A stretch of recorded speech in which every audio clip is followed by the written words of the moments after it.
Bonjour à tous, bienvenue dans ce nouvelle conférence, la deuxième que je réalise ici, qui est sur le thème écrire sa vie, écris ta vie.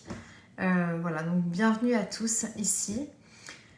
Avant que l'on commence, j'espère que je pourrai voir vos commentaires parce qu'hier, la dernière fois, je ne les voyais pas. Je ne sais pas comment faire pour voir les commentaires. Voilà, bon, j'espère que je pourrai les voir. Je ne sais pas du tout comment faire. Oui.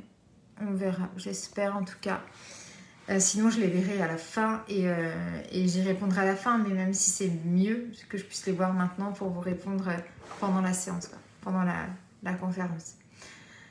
Donc, cette conférence sur le sujet Écris ta vie. Quand j'ai décidé de l'appeler comme ça, cette conférence, déjà j'aurais pu l'appeler de façon différente, on le verra ensemble. J'ai pris des notes encore une fois parce que j'aime bien pouvoir m'appuyer sur des notes pour rien oublier, parce que j'ai plein de choses à vous dire. J'aurais pu appeler cette conférence Crée ta vie, sur Crée ta vie sur mesure par exemple. Attendez, je reviens tout de suite, j'arrive.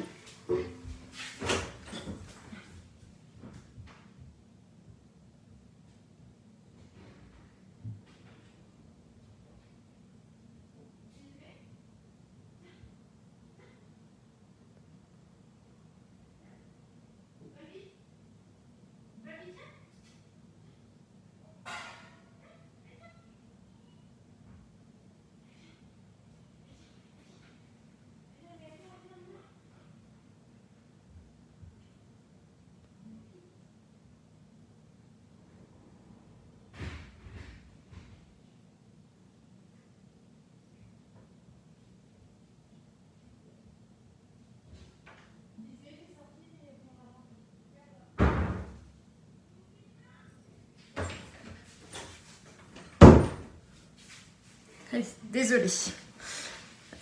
Du coup, oui, donc je suis partie sortir le chien. Donc je vous disais, donc j'ai décidé d'intituler cette conférence Écris ta vie. J'aurais pu l'intituler Crée ta vie sur mesure, Crée ta vie, co-crée ta vie. Il y avait tellement de possibilités infinies. Mais j'ai voulu l'intituler Écris ta vie. Mais en la préparant, je me suis dit, non mais il y a deux façons de l'entendre en fait. Il y a les personnes qui vont comprendre écris ta vie au sens une invitation à écrire sa vie, à faire ses mémoires, à cette partie-là. Et puis, il y en a peut-être qui l'ont compris comme moi, c'est-à-dire une invitation à écrire son histoire, au sens son futur, écrire ses désirs, écrire ses rêves, voilà, construire sa vie. Donc, je ne sais pas comment tu l'as compris, écrire ta vie. Peut-être que je la renommerai en mettant Crée ta vie sur mesure ou voilà, quelque chose comme ça. Mais voilà, c'était joyeux pour moi de l'appeler comme ça aujourd'hui, Écris ta vie. Je vais essayer de ne pas parler trop vite parce que l'un de mes défauts, je ne sais pas si c'est un défaut, l'une de mes caractéristiques, c'est de parler très très vite. J'ai un débit de parole assez rapide. C'est de famille, ma sœur est pareil. Je vais essayer de calmer le jeu et d'être plus posée, mais c'est vrai que j'adore faire des conférences, ça me monte en énergie, je suis hyper contente d'être là. Et quand je suis contente ou quand je suis excitée de faire quelque chose, eh bien, j'ai tendance à parler un peu vite. Donc je vais essayer de parler un peu moins vite. Donc merci à vous d'être là aujourd'hui et puis c'est parti. Alors, j'avais une question que je voulais vous poser d'entrée de jeu. Vous pouvez y répondre en commentaire.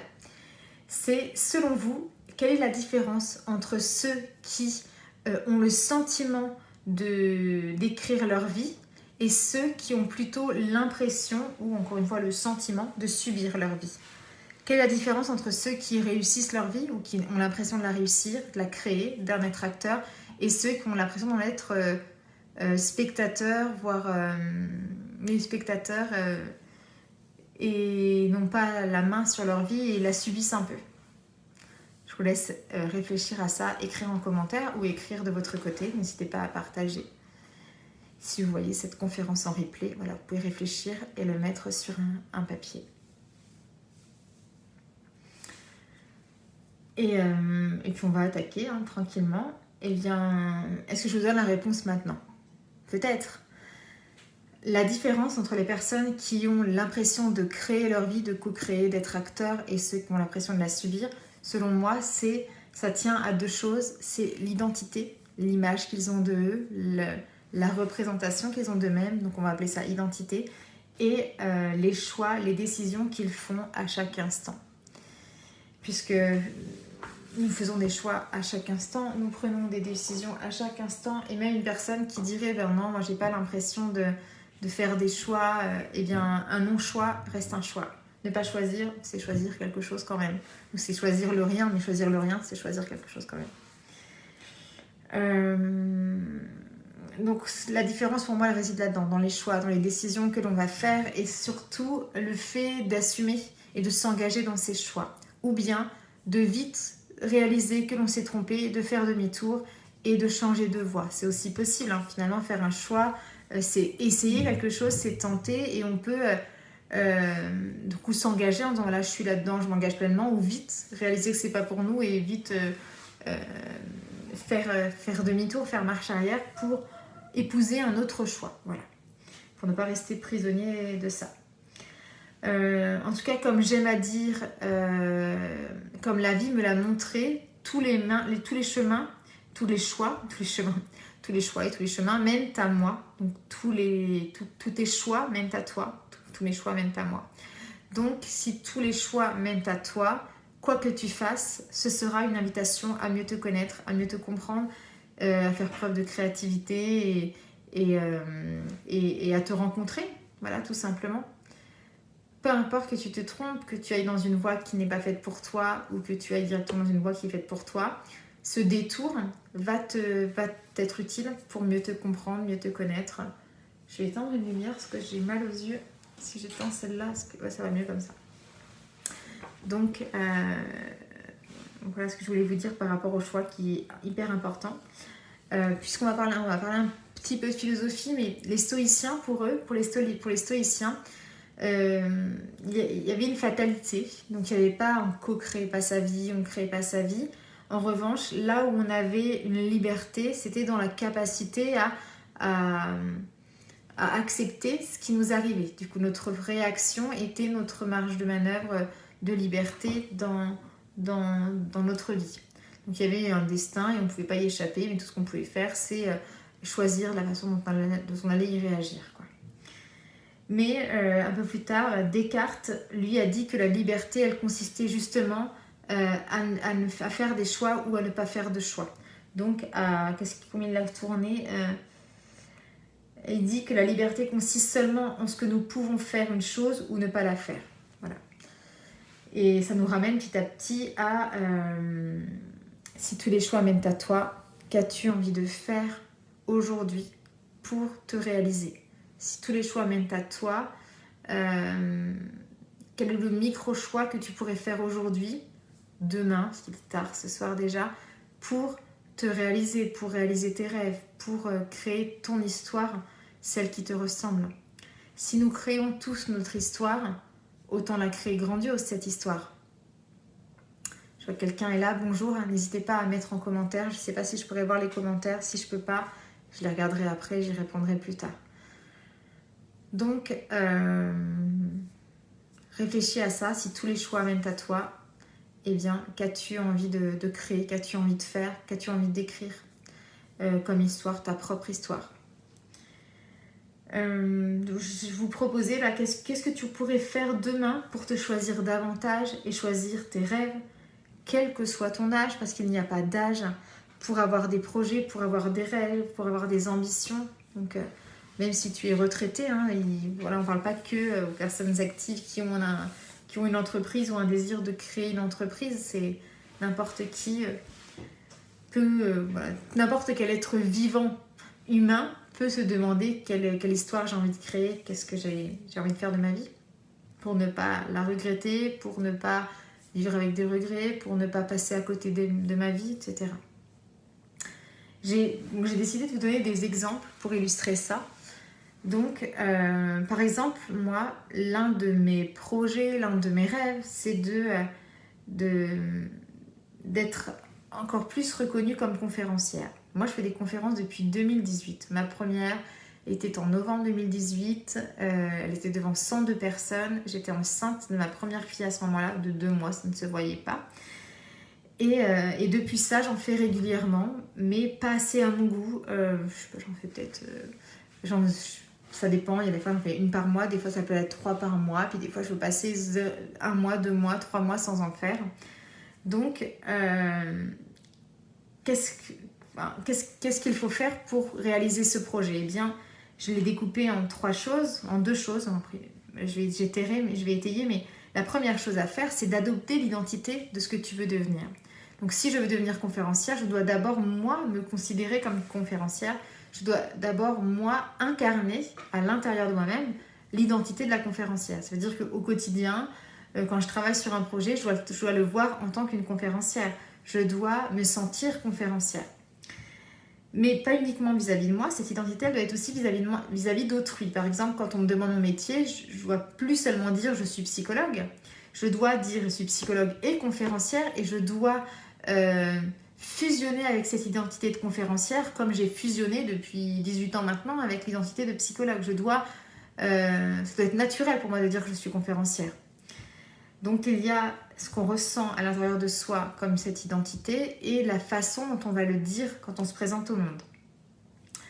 Et la deuxième chose, c'est de faire des choix et de mener des actions en ce sens. J'ai encore donné des exemples.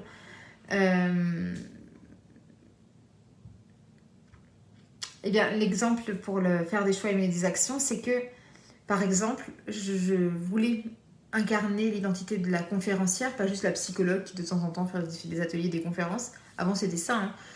J'étais psychologue, mais je disais jamais aux gens je suis conférencière. Ça fait peut-être 1 an maintenant que je le dis, mais c'était quelque part une de mes activités, comme des consultations, comme des ateliers, comme voilà. Aujourd'hui, je veux vraiment le mettre en avant pour justement m'identifier à ça.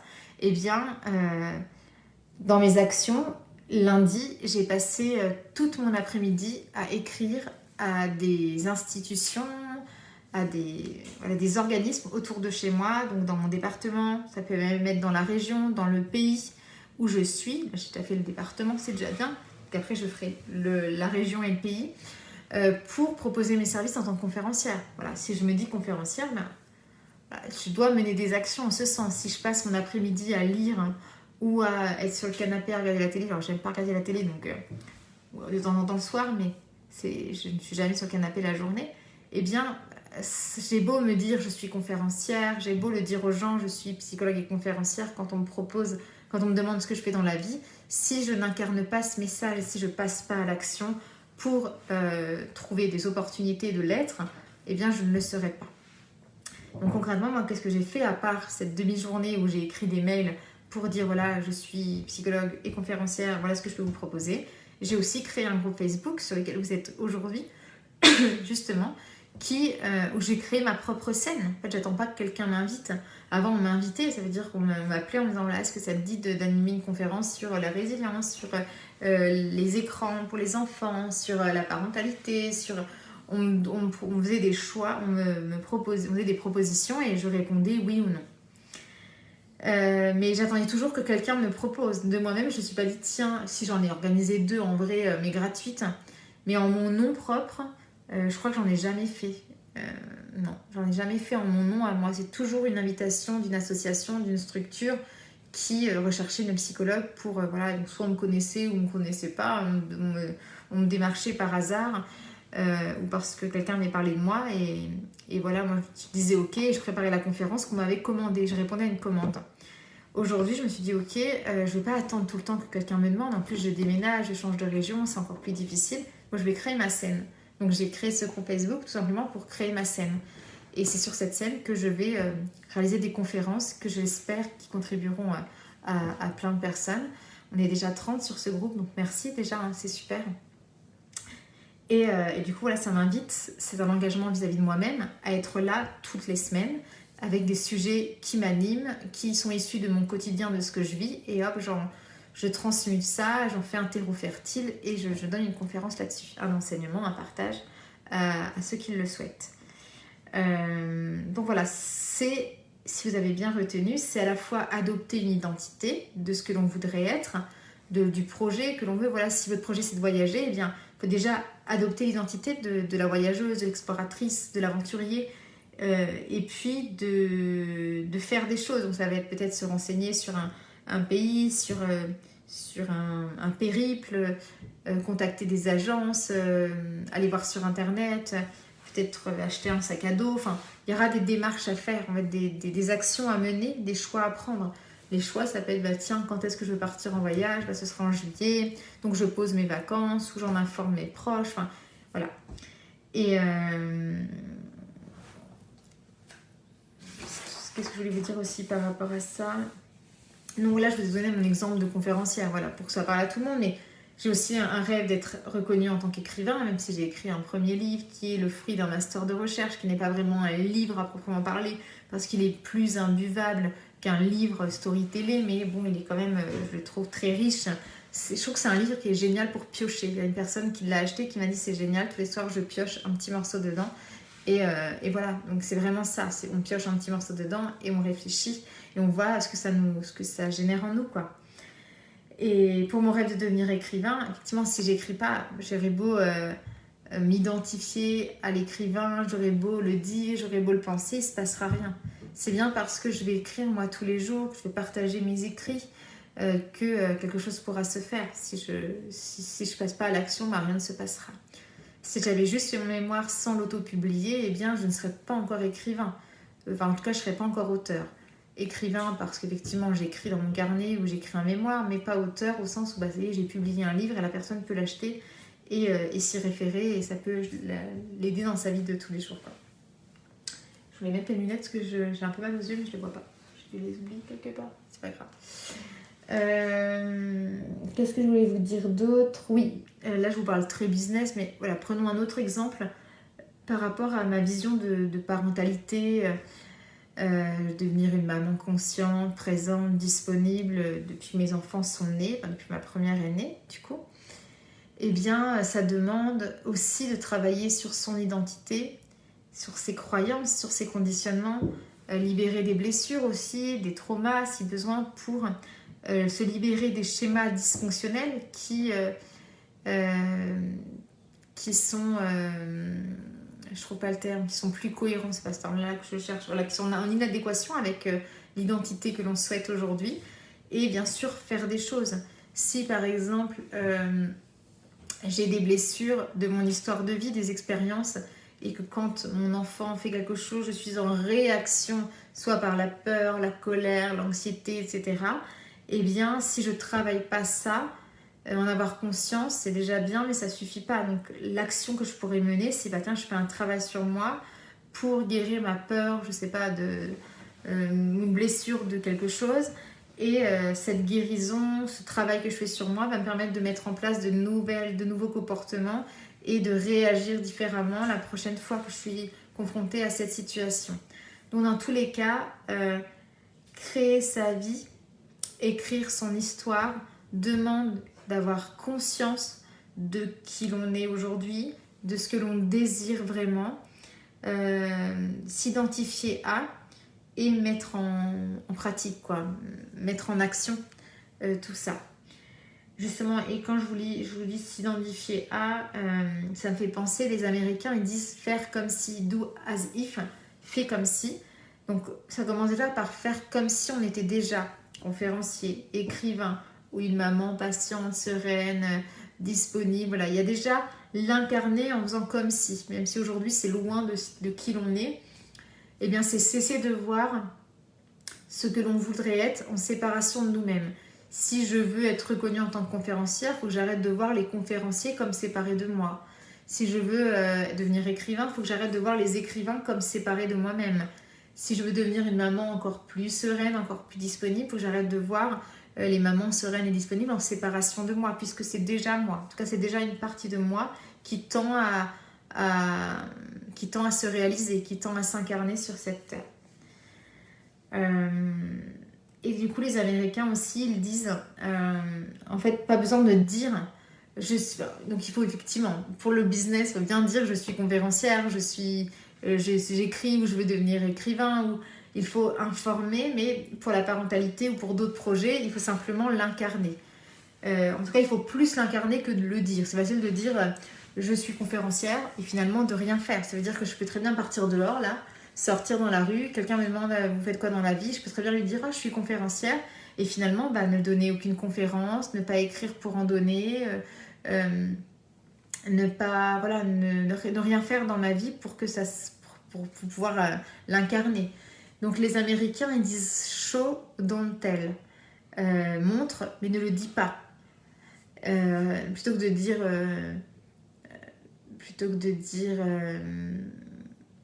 il fait froid dehors, eh bien dis plutôt j'ai dû mettre un gilet, voilà quelque chose, plutôt que de dire les choses. Mais c'est valable pour tout, là c'est pour le storytelling, mais c'est valable pour tout. C'est ne dis pas je suis à tout le monde, ça y est je vais partir faire le tour du monde. Ben non, incarne la personne qui fait le tour du monde. Ça veut dire montre que tu as des connaissances là-dessus parce que tu fais des recherches, des vraies recherches. Achète-toi un sac à dos parce que tu as déjà... Prends des dates, prends un billet d'avion ou réserve un hôtel. Enfin, voilà, il faut que ce soit incarné. Il y a des personnes qui vont se dire, quand j'ai un projet, j'en parle pas, parce que dès que j'en parle, ça foire. Et au contraire, il y en a d'autres qui vont dire, bah non, quand tu as un projet, dis-le publiquement, parce que le dire publiquement, c'est engagé, donc il y a plus de chances que tu le réalises. Moi, j'ai remarqué que quand j'avais un projet et que je le disais à quelqu'un, même à un proche, eh bien c'est un peu comme si ce projet ne m'appartenait plus. Et c'est un peu comme si je le mettais dans le monde. Salut Karine, je suis contente que tu sois là ce soir. Oui, c'est un peu comme si je suis en train de dire, si tu as un projet et que tu sais pas, enfin, est-ce que tu dois le dire aux proches ou pas aux proches. Alors, moi, je sais que si je le dis à mes proches, c'est un peu comme si je me dédouanais. Et c'est un peu comme si ce projet m'appartenait plus et je suis beaucoup moins engagée que si je le fais de mon côté et qu'une fois qu'il est réalisé, je montre au monde ce que j'ai réalisé. Mais certains vont dire, je sais pas ce que tu en penses Karine, toi, quand tu as un projet, est-ce que tu en parles autour de toi ou pas? Je suis contente, je vois les réactions, je les voyais pas la semaine dernière, je vois vos commentaires, c'est cool. Dis-nous si toi, quand tu as un projet, est-ce que tu en parles à tes proches et au contraire c'est très engageant d'en parler ou si au contraire tu n'en parles pas parce que si tu en parles, tu te sens comme moi un peu dédouanée. Ouais, c'est vraiment ce truc, quand j'ai eu l'idée d'écrire un livre, c'était en 2018, je me souviens très bien, c'est en juin 2018, j'ai voulu l'écrire publiquement, j'ai écrit un post sur Facebook. Vous retrouverez sûrement pas parce que c'est très loin dans l'historique, mais où j'ai mis c'est décidé, je vais devenir écrivain. J'écris mon premier livre, quelque chose comme ça. Même si c'était quelque chose qui me tenait vraiment à cœur et que je pouvais pas y échapper parce qu'à chaque fois ça me revenait. Eh bien j'avais quand même le sentiment de je l'ai dit donc j'ai plus besoin de le faire en fait. Enfin, il y avait un truc comme ça, en tout cas moi il y a un truc comme ça qui faut que j'ai besoin de faire les choses et après de le montrer au monde que de dire je vais le faire et après ça me coupe un peu quoi. Voilà. Donc finalement écrire sa vie ça revient, oui j'attends du concret un minimum avant d'en parler. Ouais, je comprends parce qu'après sinon je sais pas si c'est toi mais c'est comme moi mais ça te coupe un peu l'herbe sous le pied ou il y a eu l'émulsion de le dire oh, c'est génial je vais écrire un livre, je prends cet exemple là mais ça va être autre chose ou je vais faire une formation en quelque chose et après peut-être parce que j'ai pas l'engouement en face. C'est peut-être une bonne question. Est-ce que si j'avais l'engouement en face et la personne waouh c'est génial, ah ouais tu voudrais faire quoi, eh bien peut-être que là, mais bon ça voudrait dire qu'on attend de l'extérieur et c'est pas le but. Quand on se réalise on ne doit pas attendre de l'extérieur que l'extérieur nous donne tout sur un plateau. Mais peut-être que voilà, donc c'est pas forcément, c'est bien parce que ça veut dire que si la personne elle répond pas en face ouais c'est génial etc, et bien du coup on va pas le faire. Mais peut-être qu'il y a quelque chose de cet ordre-là. Être dans l'attente de l'extérieur et si l'extérieur ne réagit pas, ça tue un peu notre idée dans l'œuf, quoi. Donc, écrire sa vie, au sens écrire son histoire, au sens créer sa vie, c'est avant tout connaître ses désirs. En fait, si on ne connaît pas nos désirs, on ne peut pas œuvrer. En fait, c'est ça, ne pas attendre la validation extérieure. Oui, c'est ça, en fait. Tout vient de nous. Enfin, tout vient de nous, même notre bonheur, on ne peut pas le chercher à l'extérieur, c'est nous qui créons nos projets, c'est nous qui créons notre vie. Personne ne va créer notre vie à notre place, personne ne va vivre notre vie à notre place, personne ne va manger équilibré pour nous, personne ne va faire du sport pour nous. Les autres, souvent, nous renvoient, ce sont un miroir, en fait, des fois, de de nos manquements, mais enfin, aucun projet doit reposer sur l'extérieur, quel qu'elle soit, que ce soit un travail, une personne, parce que sinon c'est le meilleur moyen de ne pas le réaliser. C'est nous, c'est notre engagement vis-à-vis de nous-mêmes, c'est à nous que ça revient. Donc la première dimension, c'est connaître ses désirs. Quelqu'un qui ne sait pas ce qu'il veut, il ne pourra pas écrire sa vie. Écrire son histoire, ça demande déjà d'être au clair avec son passé, l'histoire qui a déjà été écrite, peut-être des fois à notre insu, parce que quand on est enfant, on n'est pas autonome, donc c'est pas nous qui...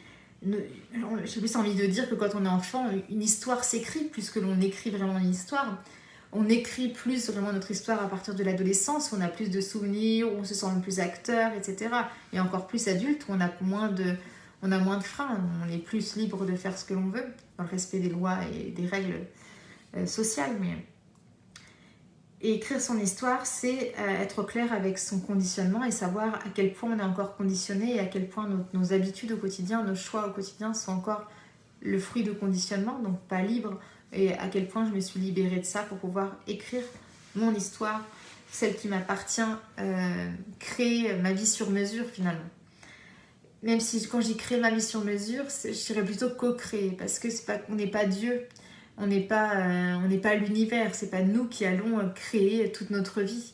On doit faire avec des aléas, des imprévus, une certaine forme de fatalité, même si je ne suis pas sur la pro-fatalité, mais en tout cas, il y a des choses comme ça qu'on ne contrôle pas, et c'est comme ça. En tout cas, on contrôle la réaction que l'on a face à ça. Mais c'est surtout dans tous ces interstices, quelles sont les décisions et les choix que je prends au quotidien. C'est ça, c'est la capacité déjà de connaître ses désirs et de pouvoir travailler sur cette identité. Donc, comme je disais tout à l'heure, être conférencière, eh bien, si je veux être conférencière, déjà que je connaisse que c'est un désir pour moi d'être conférencière. Si vous voulez faire le tour du monde, c'est déjà connaître que vous avez le désir de faire le tour du monde. Et à partir de là, va commencer à incarner. La deuxième dimension, c'est l'identité, incarner cette identité de celui qui réalise ça. Et la troisième dimension, c'est mettre en action. Et mettre en action, c'est faire des choix et prendre des décisions. Pour être conférencière, j'ai fait le choix lundi de passer mon après-midi à envoyer des mails dans ma région pour me présenter et dire je suis là, j'existe et je fais des conférences. J'ai créé ces groupes Facebook. J'aurais pu très bien me dire non, une prochaine fois ça ne fonctionnera pas, personne ne viendra regarder. Mais même si personne n'était là aujourd'hui, même si Karine n'était pas là, je serais quand même là au rendez-vous parce que c'est un engagement que j'ai pris vis-à-vis de moi. Ça veut dire que même s'il y avait personne sur le groupe, j'aurais continué parce que c'est ma scène. J'ai créé ma scène sur ce groupe. Je m'identifie en tant que conférencière parce que j'en ai déjà fait depuis longtemps, mais je veux vraiment encore plus être reconnue là-dedans. Donc c'est un exercice en plus pour moi, c'est génial, enfin, j'adore les préparer, c'est que du bonus, que du bénéfice pour moi. Mais qu'il y ait personne ou quelqu'un, moi je serai quand même là à 18h chaque semaine, mercredi, jeudi, sur un sujet que j'ai choisi. Donc voilà, c'est toujours ne pas attendre encore une fois de l'extérieur comme on le disait tout à l'heure. Et prendre des décisions et les faire coïncider avec des actions, c'est que si je prends la décision d'être conférencière, enfin de faire évoluer mon activité pour devenir conférencière et puis uniquement un psychologue qui consulte dans un cabinet, eh bien je dois faire aligner mes décisions avec des actions. Comme je vous l'ai dit, mais par exemple ça peut être aussi au quotidien. Là ça n'a peut-être rien à voir, peut-être que ça a tout à voir, mais commencer le sport, manger plus sainement, voilà, quel genre de personne je vais être. Se renseigner pour écrire un mail à, proposer à, demander à, réserver quelque chose, contacter. Il y a toujours quelque chose à faire.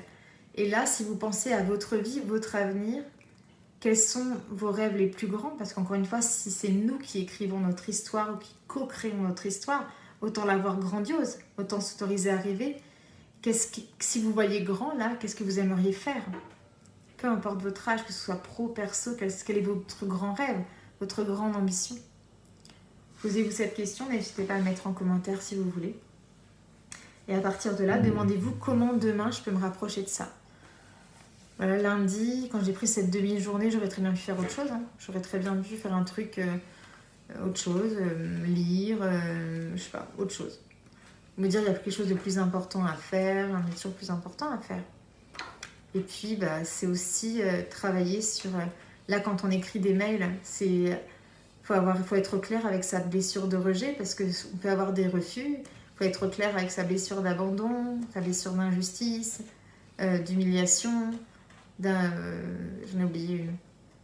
Rejet, abandon, injustice, humiliation et J'en ai oublié une. Rejet, abandon, injustice, humiliation et... C'est fou, je les connais bien. C'est tout le temps humiliation que j'oublie d'ailleurs. Bon, bah, si Karine, tu te souviens de la 5e blessure. Rejet, abandon, injustice, humiliation, trahison. Donc trahison, peut-être pas trop dans ce cas-là, mais il faut être au clair avec ses blessures parce que... Oui, merci Karine. Parce que si on n'est pas au clair avec ses blessures, c'est clair qu'on ne fait rien en fait. Parce que, comme je l'ai noté aussi, ce qui nous limite, et c'est important de parler des limites aussi quand on parle d'écrire sa vie, qu'est-ce qui nous limite? C'est nos conditionnements déjà. La première chose, voilà, qu'est-ce qui nous limite? C'est de se dire, ben, moi dans ma... Je sais pas... prenons mon exemple. Maman, si tu passes par là, il n'y a rien de personnel, ne le prends pas mal, mais moi j'ai un modèle d'une maman qui était beaucoup dans le sacrificiel parce que très dévouée à ses enfants, ce qui est très bien et peut-être bien perçu, mais de mon regard c'était un peu trop sacrificiel. Ça veut dire que j'ai pas l'impression qu'elle se soit réalisée en tant que femme et elle s'est réalisée en tant que mère, mais pas en tant que femme. Aujourd'hui, moi, je souhaite me réaliser dans les deux, en tant que femme, mais aussi en tant que mère. Ça fait l'objet d'un programme sur lequel je travaille, qui sortira très bientôt d'ailleurs. C'est comment être une mère qui se réalise, qui s'affranchit des schémas parentaux, même parentaux ou même grands-parents, enfin des lignées antérieures, pour devenir la femme qu'elle a envie d'être, une femme qui se réalise, qui contribue au monde, qui pose son empreinte sur le monde. Oui, moi je vois grand, hein, poser mon empreinte sur le monde, poser ma pierre à l'édifice. Je rêve d'avoir un jour une rue qui porte mon nom. Oui, j'ai des rêves de grandeur, hein, vraiment. Je rêve d'avoir un jour de remplir une salle de 10 000 personnes sur une conférence. Hein, et j'irai au bout de mes rêves. Donc un jour, vous verrez peut-être la rue Céline Davinilé, peut-être. En tout cas, moi, je vous invite à avoir des rêves de grandeur parce que quand vous rentrez dans mon univers, c'est exactement ça que je vous invite à faire. C'est reconnecter à votre grandeur. Qu'est-ce qu'on fait ici aujourd'hui dans cette conférence? On reconnecte avec notre part divine. On se rappelle qu'on est tous divins et que tout est possible. Et qu'on n'a pas à subir notre vie et qu'il n'y a pas des choix à faire. Être une bonne mère ou être une carriériste, non. On peut se réaliser, contribuer au monde tout en étant une bonne mère présente, disponible. En tout cas, c'est ce que je veux montrer. Je fais des conférences en étant avec mes enfants. Là, j'ai travaillé toute la journée en préparant cette conférence avec mes enfants à côté de moi. On est mercredi.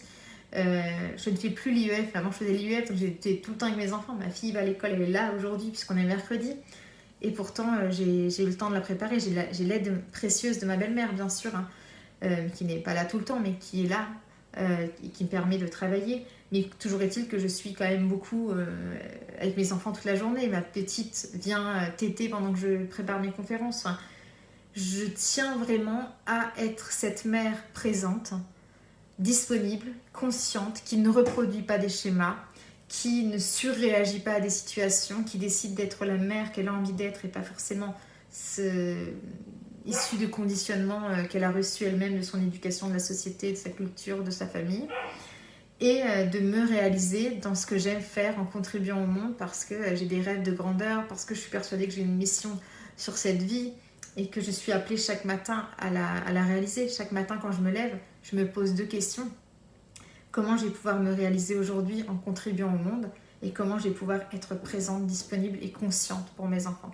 Quand je dis consciente, c'est ne pas reproduire en pilote automatique ce qu'on m'a appris sur certaines choses. Il y a du bon dans mon éducation, mais il y a des choses aussi que je prends le temps de regarder et me dire j'aimerais faire autrement, tout simplement parce que la société a évolué, que nous ne sommes plus les mêmes enfants, qu'il y a des choses qui ne se font plus, qu'on est plus à l'écoute des émotions des enfants, etc. Donc ça, c'est vraiment, moi, mes 2 lignes directrices le matin. C'est vraiment mes deux choses, les 2 choses sur lesquelles je me concentre. Donc les conditionnements, nos croyances limitantes. Si on a des croyances limitantes liées à nos conditionnements, notre histoire de vie, où on se dit, ben non, c'est inaccessible d'avoir un jour une salle de 10 000 personnes, d'avoir un jour mon nom sur une rue qui porte mon nom, d'avoir un jour un livre édité chez Gallimard, puisque c'est ma maison d'édition préférée, ou une maison d'édition, je serais très contente aussi. Si je me répète tous les jours, c'est inaccessible, c'est impossible, c'est pas pour moi, je viens pas de ce milieu-là, mes parents n'ont pas fait d'études, je suis la seule à avoir fait de grandes études, ma soeur a fait des études d'infirmière, c'est très bien, mes frères Donc une super situation, voilà, c'est pas du tout pour me vanter. Bon, voilà, si je me dis c'est pas pour moi, si je viens pas de ce milieu-là, forcément, je vais me limiter. Donc mes croyances limitantes vont être limitantes du coup. C'est pour ça qu'on les appelle croyances limitantes. La peur de l'échec, si j'ai peur de l'échec, ça veut dire que je ne vais rien faire en fait. Je ne vais pas envoyer des mails en disant je suis conférencière, n'hésitez pas à me contacter parce que je vais avoir trop peur du refus, trop peur du rejet, trop peur de me tromper. Je ne vais pas oser changer de voie, je ne vais pas oser quitter mon travail, je ne vais pas oser partir faire le tour du monde parce que j'ai peur d'échouer, j'ai peur de... Donc la peur de l'échec, il faut être au clair avec ça. La peur du regard des autres qui est aussi liée à la peur de l'échec parce que souvent on a peur d'échouer pour soi-même mais aussi pour les autres. On a peur de dire voilà je veux devenir conférencière et je vais avoir mon nom sur une rue un jour, peut-être que je serai plus de ce monde mais il y aura quand même mon nom sur la rue, et se dire ben non, les gens ils vont voir que je ne serai jamais publiée chez Gallimard, les gens ils vont voir que je n'aurai jamais ça. Donc la peur du regard des autres, il faut être hyper au clair pour oser dire j'ai des rêves de grandeur et les voilà. Voilà mes rêves de grandeur. Ben, il faut oser s'affranchir du regard des autres, quoi. J'ai aussi noté l'inconfort de l'effort. Lundi, je redonne cet exemple de lundi, mais j'aurais pu envoyer 15 mails, prendre le temps de connaître chaque structure à laquelle j'envoyais un mail, personnaliser le mail, etc. Mais ça m'a pris, je pense que c'est pas toute la journée que j'ai passé à faire ça, jusqu'à 19h le soir. Mais déjà, j'ai déjà eu un retour, donc c'est déjà cool. La MJC à côté de chez moi m'a déjà proposé de les rencontrer demain à 16h pour animer une conférence sur la parentalité. Donc voilà, donc j'ai déjà un retour, ça va vite. Et parce que j'ai osé, parce que j'ai été dans l'inconfort de l'effort. Oui, ça m'a demandé un effort. Ça m'a demandé un effort et en plus, j'avais même pas de visibilité. Est-ce que les gens vont le recevoir dans leur spam? Là, j'aurais pu me mettre plein de barrières. Les gens vont recevoir ça dans leur spam, ils vont pas le lire, ils ont pas le temps. Des fois, j'ai envoyé des mails sur des formulaires qu'on trouve formulaires de contact sur un site. Je sais même pas qui va le recevoir. Mais je l'ai fait quand même. J'ai noté aussi le sentiment de trahir sa famille. Parfois, quand on vient... Alors, je ne me sens pas concernée par ça, mais je sais que c'est le cas. Quand on vient d'un milieu modeste, eh bien, on a peur aussi d'être celui qui réussit. Celui qui trahit un peu la lignée familiale et qui devient millionnaire ou qui a une grande vision parce que nos parents, n'ayant pas rêvé grand, eh bien, on ne s'autorise pas, nous, à rêver grand en ayant le sentiment de les trahir. Voilà. Moi, je ne me sens pas trop touchée par ça, mais peut-être que ça peut être votre cas. Donc, ce que je voulais dire, c'est que chacun a en lui toutes les ressources pour changer, grandir et s'épanouir. Et cela demande de se poser une question, c'est comment reprendre mon pouvoir personnel sur cette situation, sur ce désir, sur ce rêve, sur ma vie. Et c'est pour ça que j'ai un programme qui porte ce nom que vous avez peut-être déjà fait, qui s'appelle Reprends ton pouvoir personnel, parce que c'est de ça dont il s'agit finalement. C'est comment je reprends mon pouvoir personnel aujourd'hui sur mon histoire qui est en train de se rédiger, qui est en train de s'écrire jour après jour, et soit je participe à son écriture, soit je la laisse se dérouler un peu en pilote automatique, et à la fin de ma vie, je la regarde et je dis ah d'accord, c'est ça mon histoire. Et voilà, là vous avez l'opportunité de créer un nouveau chapitre dans ce livre qui est votre vie, et je vous invite à l'écrire et non pas à le regarder s'écrire tout seul. J'ai aussi noté, et ça je vais plutôt vous le lire parce que j'ai peur c'est ce qui m'était venu tout à l'heure. Écrire ou créer ta vie, c'est prendre conscience de ton pouvoir de décision, de ton potentiel créatif et de ta capacité à façonner ta vie qui reflète tes valeurs, tes désirs et tes rêves.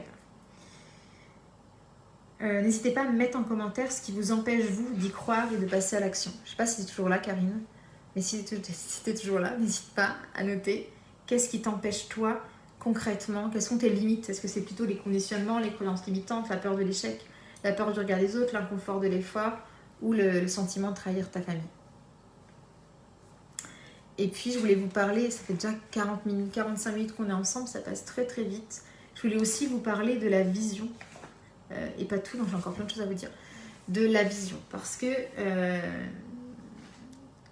écrire sa vie, c'est avoir une vision à long terme, court, moyen, long, mais plutôt à long terme, ce qu'on appelle souvent la grande vision, qui fait que moi, ma grande vision, c'est de pouvoir contribuer au monde.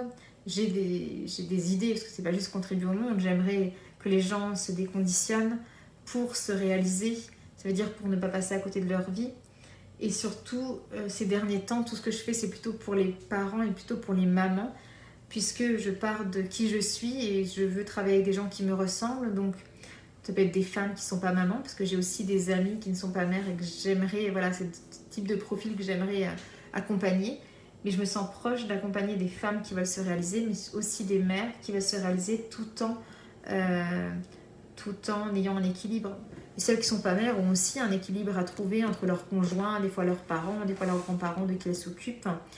En tout cas, c'est ce truc de comment j'arrive à concilier ma vie famille et avec mes grandes ambitions en fait. Comment? Et c'est un grand sujet parce que moi, mon conjoint travaille du lundi au vendredi. Il est salarié, il a des horaires de salarié. Il part à 7h30 le matin, il rentre des fois à 19h, 19h30, parfois même 20h. Moi, je suis beaucoup là pour mes enfants, je suis beaucoup à la maison. Avant, j'allais un peu au cabinet, là, je n'y vais plus du tout, donc je suis 100% là, sauf si j'ai un rendez-vous comme demain à 16h ou que j'ai des conférences ou des ateliers. Et ça reste quand même sur des courtes durées, 2h, 3h. Et comme toute la semaine, je fais le ping-pong entre mes enfants, mon activité, et mes enfants, mon activité. Quand il y a ma belle-mère, j'ai plus de temps pour mon activité, mais quand je suis seule avec mes enfants, là, je vais être pendant 8 jours seule avec mes enfants fin du mois, eh bien, voilà, je trouve des interstices pour pouvoir travailler. Enfin, je demande à mon cousin de rentrer un peu plus tôt pour travailler le soir. Le week-end, lui, donc il est full travail pendant 5 jours. Donc pour lui, c'est normal qu'il soit full famille pendant 2 jours. Mais moi, c'est pas pareil, puisque je peux pas être full famille pendant 2 jours, alors que la semaine, je suis déjà pas full travail. Je suis tellement les deux que même le week-end, il le sait, j'ai quand même des temps où je travaille sur mes projets, puisque mes projets, c'est moi. Si je donne une conférence sur écrire sa vie, je la crée d'abord pour moi. On fait toujours les choses d'abord que pour soi, et c'est ce qui fonctionne le mieux. Parce que si on fait quelque chose parce que ça marche, ça marchera pas en fait, parce que ce sera désincarné. Moi, c'est hyper incarné. Donc voilà, c'est vraiment trouver cet équilibre le week-end. Alors, je crois qu'il y a quelqu'un qui regarde en ce moment, donc n'hésitez pas à me dire quels sont vos blocages à vous, si c'est pas Karine, bah quelqu'un d'autre. Mais je disais que c'était un grand sujet quand même. Je regarde le chien ce qu'il fait, parce qu'il mange une peluche, mais c'est la sienne, donc ça va. Donc c'est un grand sujet de se dire, voilà, on n'a pas la même mode, on n'a pas le même mode de travail, donc finalement, le week-end pour lui n'est pas le week-end pour moi. Coucou Mo, je suis trop contente que tu sois là. N'hésite pas à participer si tu veux. Là, je demandais aux gens quelles sont leurs limites, qu'est-ce qui les empêche de se réaliser entre les conditionnements, les croyances limitantes, la peur de l'échec, la peur du regard des autres, l'inconfort de l'effort et parfois peut-être le sentiment de trahir sa famille d'où on vient. Tu regarderas en replay puisque c'est peut-être plus simple pour toi voilà, ce sera plus simple de tout comprendre. Et j'étais en train de parler de la vision, d'avoir une vision à long terme de ce que l'on veut pour pouvoir se réaliser, écrire son histoire, écrire le nouveau chapitre de notre histoire. En fait, notre livre, il s'écrit depuis notre naissance, sauf qu'à notre naissance, il s'est plus écrit tout seul que l'on a vraiment écrit. On était plutôt spectateur qu'acteur, on était plutôt passif. Et depuis notre adolescence, jeune adulte, on devient acteur, mais des fois, on est encore beaucoup conditionné. Et plus on avance en âge, et moins on est conditionné, et plus on écrit notre histoire. Et je vous demandais, si vous ne faites rien, si vous ne faites pas de choix, vous n'avez pas de grande vision, bah, votre histoire elle va s'écrire toute seule par pilote automatique. Vous allez vous réveiller un jour et vous dire d'accord, mon livre est terminé, c'est la fin de ma vie et j'ai rien écrit. Moi, ce que je vous invite vite à faire là, c'est d'écrire à partir d'aujourd'hui votre histoire. Et pour ça, il faut connaître ses désirs, travailler sur son identité et ses actions, ses choix, ses décisions. Et là, j'ai envie de dire, c'est important d'avoir une vision. Et pour moi, une vision, je la vois comme une visée.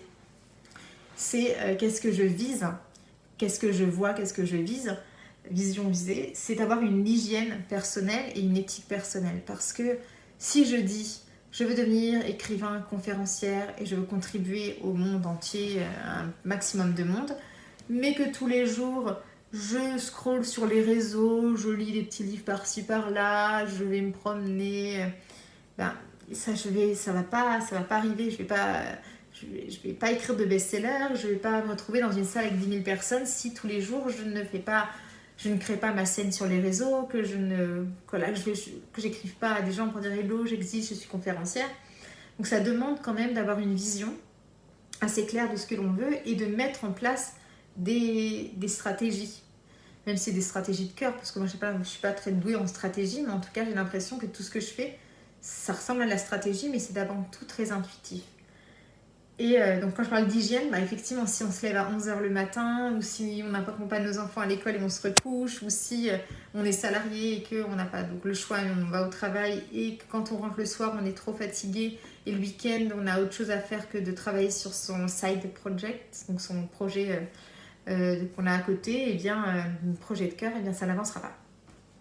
Donc c'est important d'avoir une hygiène personnelle et une éthique personnelle au sens, bah, comment je vois ma vie en fait, comment je vois ma vie, comment je crée ma vie, à partir de qui je suis. L'éthique, c'est qu'est-ce qui est important pour moi, quelles sont mes valeurs, qu'est-ce que je veux honorer dans chaque chose que je fais au quotidien. Et encore une fois, puisqu'on écrit notre histoire, puisqu'on écrit notre chapitre, on peut oser des rêves de grandeur et on peut oser se dire qu'est-ce que je veux de plus grand pour moi, de plus grandiose. Oser la grandeur. Et rappelez-vous qu'on est tous des êtres divins. On est tous des êtres divins et on a oublié qu'on l'était, c'est tout. Hein. Je voulais aussi parler du fait de s'entourer et de s'auto-coacher. Ça demande de bien s'entourer parce que voilà, il semblerait qu'on soit la moyenne des 5 personnes que l'on côtoie le plus. Donc si on côtoie des personnes négatives, sans ambition, ils déteignent un peu sur nous, ces personnes-là. Donc ça demande de bien s'entourer, de s'auto-coacher.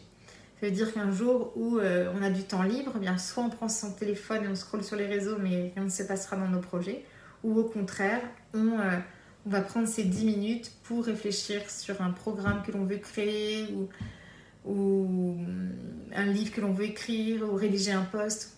Et j'ai ma coach que j'aime beaucoup, elle dit, une coach mentor business, elle dit, il faut toujours être 80% dans son jeu, et 20% dans le jeu des autres. Et quand elle dit son jeu, c'est dans sa vie, dans son business, il faut tout le temps être 80% dans notre jeu et que 20% dans le jeu des autres. Ça veut dire que toute ma journée, j'ai pas le temps de la passer en scrollant sur les réseaux, j'ai pas le temps de scroller. Je vais très peu sur les réseaux et quand je vais sur les réseaux, en général, c'est ciblé. Je vais voir les personnes que j'ai envie de voir. Ou c'est parce que je suis dans un programme avec une mentor et qu'elle vient de faire un live et je vais le regarder en replay. Mais dans ma journée, si je regarde, je sais pas, 1 heure de son replay, bah, ça veut dire que j'aurais passé 5 heures au moins à travailler sur mon projet à moi. Je ne serais pas 5 heures à scroller, à écouter des podcasts, non. Parce que sinon, tu vas rien faire. Tu dois être, je sais pas, les podcasts, l'influence extérieure, elle ne doit pas représenter plus d'1 heure dans ta journée. Et si tu es salarié et que tu travailles sur un projet à côté, eh bien tu dois... même 1 heure, c'est trop, tu vois. L'heure que tu as libre, tu devrais même pas la passer. Utilise son temps de trajet si tu veux, mais tu devrais la passer dans ton univers à toi, quoi. Donc s'auto-coacher, ouais, c'est donc faire preuve. J'ai mis discipline, persévérance, détermination, audace. Et j'ai noté en dessous ce que j'entendais par discipline. Persévérance, détermination, audace. Pour moi, la discipline, c'est tous les jours. Tous les jours, j'œuvre. Je veux devenir conférencière, bah, tous les jours, j'œuvre en tant que conférencière. Je veux devenir écrivain, bah, tous les jours, j'œuvre en tant qu'écrivain. Ça veut dire que tous les jours, j'écris un post, un article, mon mémoire de recherche. Enfin, tous les jours, j'œuvre dans l'écriture. Je veux devenir conférencière, bah, tous les jours, je rappelle au monde que je fais des conférences, que j'ai un groupe de conférences. J'envoie des mails un peu partout pour dire oui, j'existe en tant que conférencière, par exemple. La persévérance, c'est quand je doute, et croyez-moi, j'ai beaucoup douté cet été, c'est pour ça que je reviens encore plus forte, c'est la renaissance du phénix, voilà, j'ai l'impression de renaître là. C'est pour ça d'ailleurs que j'ai appelé un programme Renaissance. Bon, j'avais appelé Tout quitter pour se réaliser, pour se réinventer, et je l'ai rebaptisé Renaissance. Il y a une personne dedans en ce moment dans ce programme où je décris toutes les coulisses de ce qui s'est passé cet été. Et vous pouvez toujours rentrer dans ce programme d'ailleurs, puisqu'il y a l'historique, donc j'ai partagé depuis plus d'1 mois maintenant, 1 mois et demi, j'ai partagé tous mes coulisses de mon changement de vie. Bon, si ça vous intéresse. Et j'ai appelé ça Renaissance parce que j'ai vraiment l'impression de renaître. C'est que cet été, j'étais très perdue à savoir ce que j'allais faire. Et là, je n'ai jamais eu une vision aussi claire. Donc quand je doute, je rechoisis. Donc la persévérance, c'est quand je doute, eh bien je me rechoisis, je rechoisis ma vision, je rechoisis. Par exemple, là, ça m'arrive encore de douter, même si ma vision est très claire en ce moment. Bah, il y a peut-être une semaine, je doutais, et c'est pour ça que ma vision est encore plus claire, parce que plus je doute et plus j'ai des réponses. Je me suis reposé cette question que je pose dans le programme Reprends ton pouvoir personnel, qui est... il y a plusieurs façons de la proposer, mais regarde l'humanité. Qu'est-ce que tu aimerais changer dans l'humanité? Bah, ta mission de vie, elle est souvent autour de ça. Ça me fait vraiment mal aux yeux. Attendez, je vais voir si je peux me mettre une autre lumière. Alors, on est dans le noir. J'ai trop mal aux yeux. Bah, désolée, je vais rester comme ça parce que ça me fait vraiment trop mal sinon. Je vais voir si je peux éteindre l'ordi qui me fait mal aux yeux aussi. Hop. Et je disais... je suis pas trop dans le noir. C'est pire, je crois. Je disais... Je sais plus ce que je vous disais. Oui. La question que je pose souvent et que je me suis reposée encore une fois, c'est regarde l'humanité et regarde ce que tu aimerais changer dans l'humanité. Donc moi, clairement, quand je regarde l'humanité, je me dis, oh, j'en ai marre de voir ces gens qui sont conditionnés, qui font pas ce qu'ils aiment, qui sont salariés d'une entreprise, voilà, les valeurs ne leur parlent même pas. Enfin, je sais pas si c'est mieux comme ça. Et l'autre chose, c'est ça m'embête de voir des parents qui reproduisent inconsciemment ce que leur famille leur a appris sans se demander si c'est vraiment ça qu'ils veulent, si c'est ce genre de parents qu'ils veulent être, si c'est cette éducation qu'ils veulent donner à leurs enfants. Parce que pour moi, l'éthique parentale, parce que mes deux projets, des conditionnements éthique parentale, l'éthique parentale, c'est... on est des parents, on a choisi d'être parents. Et tout ce que l'on incarne, nos enfants le voient, on est le modèle de nos enfants. Tout ce que l'on leur dit façonne leur façon d'être au monde, leur façon dont ils se perçoivent, etc. Et que là, si on est trop affairé à métro boulot dodo et qu'on oublie ces temps importants avec eux, eh bien un jour ils auront grandi, ils quitteront notre maison, plutôt qu'on ne le pense d'ailleurs. Et typiquement, ils auront des problèmes, on ne pourra plus changer ça, on ne pourra plus changer le fait qu'ils doivent avoir confiance en eux et que ça se joue dans l'enfance, le fait que l'estime d'eux joue dans l'enfance, le respect d'eux-mêmes, etc. Pour en faire des humains heureux, accomplis et respectueux, qui se respectent eux-mêmes et qui respectent les autres. Et je pense que c'est la psy en moi qui parle, parce que moi j'ai vu beaucoup de gens en cabinet, de personnes qui... même une éducation qui a l'air traditionnelle, eh bien, a fait des carences affectives énormes et a fait des personnes qui sont pas heureuses, avec des troubles, avec des blessures, etc. Donc c'est important de prendre conscience que de l'impact que l'on a sur nos enfants. Nos enfants, sont des pages vierges. Et tout ce qu'on va faire, les gronder alors que c'est pas juste, s'emporter alors que... ils font juste les choses d'enfant en fait. Avec un regard d'enfant, ma fille qui a 21 mois, elle va prendre quelque chose, elle sait pas que c'est mal. En fait, elle voit juste que elle va, je sais pas, prendre le paquet de céréales et tout verser par terre. Elle sait pas que c'est mal. Elle sait pas que par terre c'est sale. Elle sait pas que c'est de la nourriture. Elle sait pas, enfin, elle sait que c'est de la nourriture, mais je veux dire, elle réfléchit pas comme ça. L'enfant, il va juste voir le jeu en fait. Et nous, on a oublié adultes de voir le jeu. Donc j'aimerais que vous rameniez un peu plus de jeu. Voilà, l'éthique parentale est très importante pour moi. Je sais pourquoi je dis ça.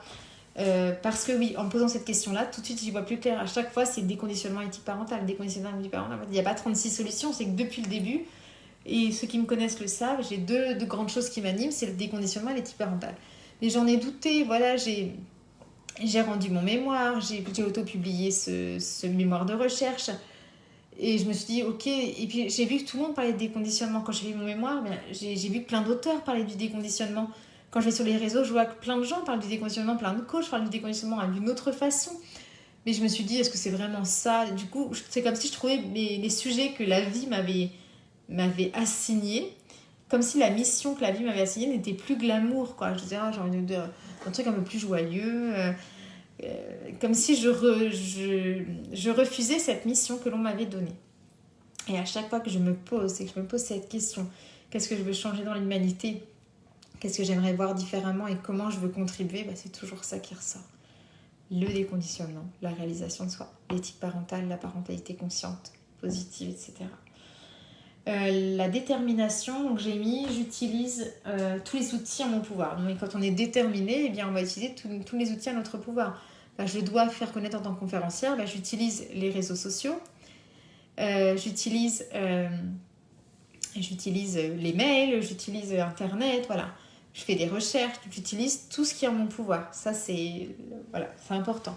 Et puis l'audace. Donc là, l'audace, hier par exemple, et si vous êtes sur LinkedIn, et si on est amis sur LinkedIn, j'ai très mal aux yeux, vous avez peut-être dû le voir, j'ai écrit un post un peu audacieux, culotté, audacieux, où je demande à tout le monde, tous ceux qui liront mon post, de le repartager.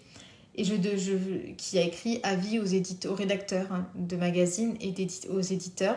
Et je dis voilà, je suis psychologue formée à la philosophie, j'adore écrire, etc. J'ai déjà écrit des articles. Je vais écrire des articles dans des magazines. Si vous êtes intéressé pour échanger, contactez-moi. Moi, c'est oser aussi faire des... Alors, tout ce que je vous dis que j'ai fait depuis lundi, c'est des actions inspirées. Clairement, là, lundi, c'est une action inspirée. Les magazines... les structures, les lieux, c'était hyper inspiré. Hier, j'ai écrit 12 mails à des magazines pour dire hello, j'existe, je vais écrire des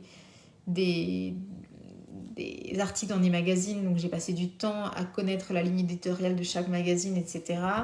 Une douzaine du coup. Donc ça demande d'utiliser les jeux terrestres, les outils terrestres humains et d'y aller un peu au culot, vraiment de... Donc voilà. Donc s'auto-coacher, c'est se rappeler notre grande vision, c'est se rappeler, rechoisir tous les jours, parce que tous les jours, on peut se dire à quoi bon vouloir devenir une grande conférencière. Finalement, je peux très bien être psychologue, je me remets sur Doctolib, j'ai des gens qui prennent rendez-vous, je passe 5 consultations par jour sur 5 jours et voilà. Non, j'ai une grande vision, j'ai une grande mission. Et 5 patients par jour, c'est très bien, mais quand on va impacter le monde, c'est pas suffisant. Et répéter toujours la même chose alors qu'on peut le dire une seule fois en grand, c'est voilà. Ne pas se comparer aux autres, mais se comparer à soi. Donc ça, c'est aussi un de mes grands messages que je partage dans beaucoup de mes conférences, c'est en fait, il n'est plus le temps de se comparer aux autres. Là, stop. Il faut qu'on arrête ça, de vouloir se comparer à tout prix aux autres, de regarder un peu ce que font les autres sur leur réseau, de penser que c'est mieux, de penser non, ça.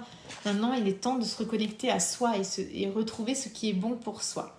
Donc, demandez-vous, créez à partir de vous-même. Soyez des créateurs, soyez des acteurs. C'est une page blanche à partir d'aujourd'hui. Là, demain est une page blanche. Qu'est-ce que vous avez envie d'écrire sur votre journée de demain ? Je me le dis à moi en même temps, bien sûr.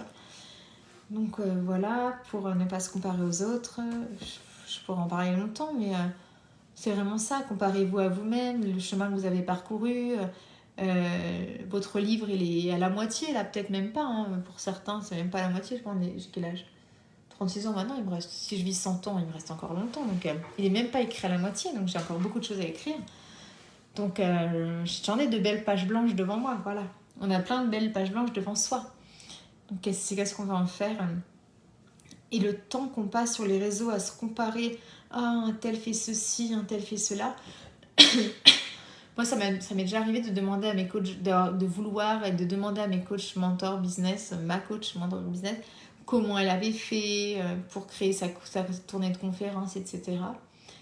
Et je me rends compte que finalement, les ressources, je les ai en moi. Parce que même si elle m'a dit comment elle avait fait, eh bien, je me rends compte que c'est pas du tout la stratégie que j'ai envie d'utiliser parce que mes actions, elles sont inspirées. Ça veut dire que si je prends le temps d'écouter la vie, tout est déjà là.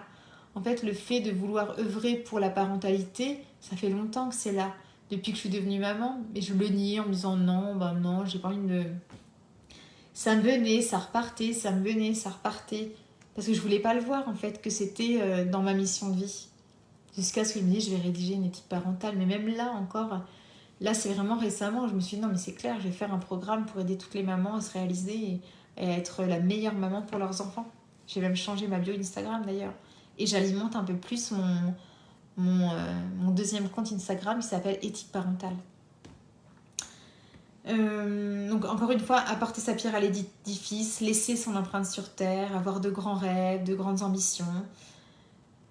Voilà, à la fin, je rappelais que cette conférence est un rappel qu'on est des êtres divins, qu'il faut arrêter de se cacher derrière des qui suis-je pour, je ne peux pas, c'est impossible pour moi, je n'ai pas été éduquée comme ça ne marchera pas.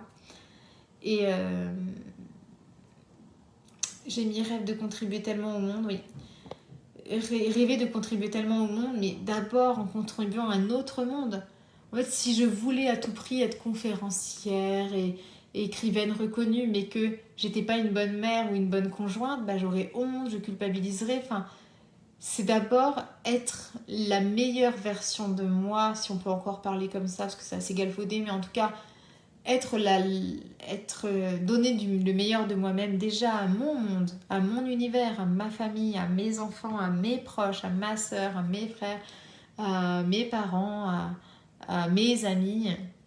Et après, je peux dire, ok, maintenant que je suis une bonne humaine pour toutes ces personnes-là, eh bien, soyons une bonne humaine pour le monde entier.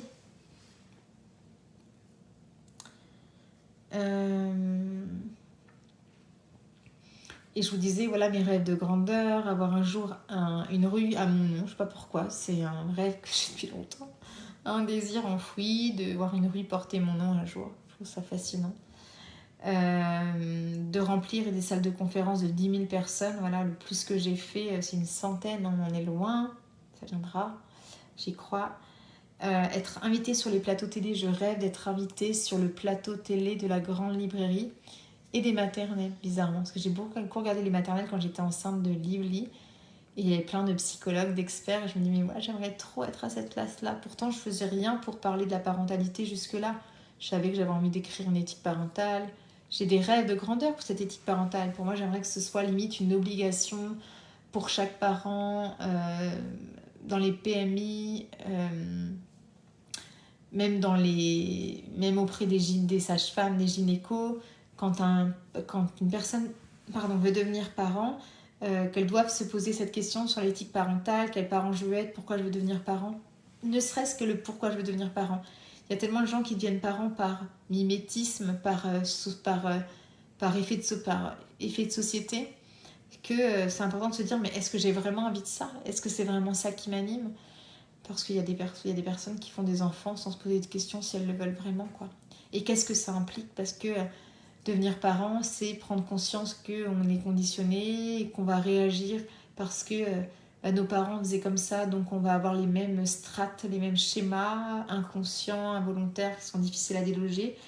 Et puis de se demander quelle vision on a avec nos enfants, comment on se voit être parent, même si c'est quelque chose qui se construit au jour le jour, chaque semaine, chaque année, de la naissance de notre enfant et pour toute la vie, parce que même quand un enfant part de chez nous, on continue à être un parent, même différent, mais on continue à être un parent qui doit être présent, qui doit être là, qui doit continuer à être un modèle et imparfait, un modèle imparfait. Je dis pas qu'il faut être parfait, pas du tout, mais en tout cas, si on est imparfait, communiquer sur ses imperfections. Ça m'est déjà arrivé d'être en réaction, de me mettre en colère et de regretter, et tout de suite après je demande pardon et j'explique, non, c'est pas moi, en fait j'ai pas envie de réagir comme ça.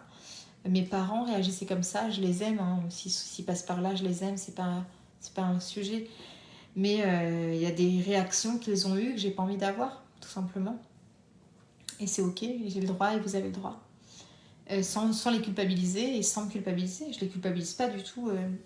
Je les aime, ils ont fait ce qu'ils ont pu, comme ils ont... Voilà. C'est ok, c'est juste qu'aujourd'hui, c'est dans mon pouvoir et c'est peut-être même un devoir. C'est ça que je parle d'éthique, de me demander est-ce que j'ai vraiment envie de faire ça, d'être cette personne-là, etc. Voilà. Voilà ce que je voulais vous dire. Ça fait déjà plus d'une heure, 1h10 qu'on est ensemble, ça passe vite. J'espère que ça vous aura contribué cette conférence de tout mon cœur, vraiment. J'ai été heureuse de la réaliser avec vous. Je vous invite à écrire votre histoire, reprendre vos pouvoirs personnels, à vous connecter à vos vrais désirs. Et si vous avez du mal à trouver vos désirs, votre pourquoi, demandez-vous de quoi l'humanité a besoin et comment j'ai envie de contribuer à cette humanité. Vous allez voir qu'il y a plein d'idées qui vont venir. Ensuite, vous demandez comment je peux incarner déjà cette identité de cette personne qui... Et ensuite, se dire quel choix, quelle décision je peux prendre à partir de maintenant. Ça peut être déjà des choix de prendre soin de soi, de manger plus équilibré, moins de sucre, de faire du sport, de partir dans la nature, de se connecter à la nature, etc. Et petit à petit, ce sera peut-être des décisions plus pro, plus business, plus qui viendront. Mais déjà, si c'est juste prendre soin de vous, c'est déjà énorme, hein. C'est déjà super en fait. Prendre soin de vous, c'est déjà un beau programme. Voilà, je vous souhaite une très belle soirée et je vous dis à la semaine prochaine, probablement le mercredi, j'aime beaucoup ce jour. C'est mieux que le jeudi puisqu'il y a école le lendemain maintenant, parce que Lively a réintégré l'école après 2 ans d'IVF. Donc, je vous souhaite une très belle soirée. Et vous avez du coup 30 jours pour regarder cette conférence en replay, puisque au bout de 30 jours, elle s'efface et elle sera disponible sur mon site Podia en vente, puisque voilà, elle est gratuite le jour même quand je la crée. Elle est gratuite pendant 30 jours dans le groupe et elle sera du coup payante dans 30 jours pour ceux qui voudraient la regarder ou les nouvelles personnes qui la découvriraient. Et si jamais vous êtes de cette nouvelle personne qui découvrait cette conférence et qui l'avait achetée sur Podia, eh bien sachez qu'il y a un groupe Facebook qui s'appelle Conférence. Il va changer de nom, on ne sera plus sur la vie quotidienne, ce sera peut-être Conférence Psychophilo. Il faut que je rebaptise, mais en tout cas, un groupe offert, gratuit sur Facebook où je partage des conférences chaque semaine qui sont disponibles en live. Vous pouvez poser vos questions et réagir. Qui sont disponibles en replay pendant 30 jours et qui passent en version payante sur mon site. Voilà, je vous embrasse, je vous souhaite une belle soirée et je vous dis à bientôt.